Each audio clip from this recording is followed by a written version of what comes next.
Seat sharing को लेकर आ गया फैसला।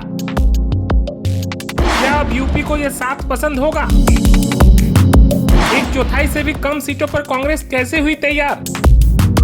राहुल अखिलेश को साथ लाने में कौन निभाया अहम किरदार?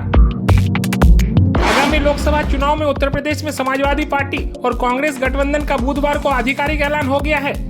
कांग्रेस और सपा गठबंधन के तहत कांग्रेस यूपी में 17 सीटों पर चुनाव लड़ेगी।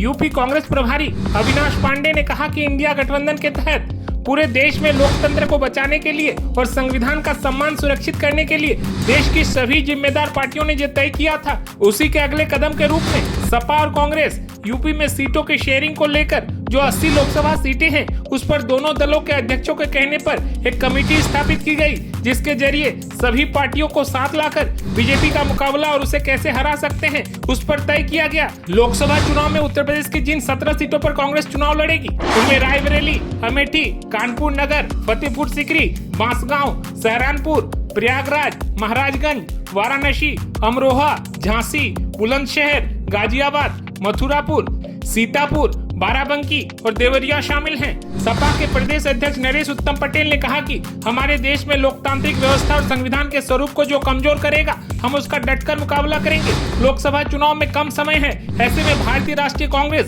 और सपा ने मिलकर गठबंधन तय किया है और इसके जरिए देश में बढ़ती हुई महंगाई, भ्रष्टाचार और बेरोजगारी तथा भ्रष्ट ताकतों को हम डटकर मुकाबला करेंगे। सूत्रों का कहना है कि अलायंस में जब सीट शेयरिंग पर बात बिगड़ते दिखी तो कांग्रेस महासचिव प्रियंका गांधी ने मोर्चा संभाला। उन्होंने बातचीत की शुरुआत की। राहुल से बात करने के बाद अखिलेश यादव से भी बात की गई। उसके बाद कांग्रेस ने मुरादाबाद सीट की मांग छोड़ दी। कांग्रेस ने 2 बदलावों की मांग की है। हाथरस में समाजवादी की वापसी के बजाय सीतापुर की सीट की मांग की है। श्रावस्ती को लेकर बुलंदशहर या मथुरा छोड़ने पर सहमति बनी है। वाराणसी पर हालांकि सपा ने उम्मीदवार की घोषणा कर दी है। कांग्रेस ने सपा से उम्मीदवार वापस लेने का अनुरोध भी किया है।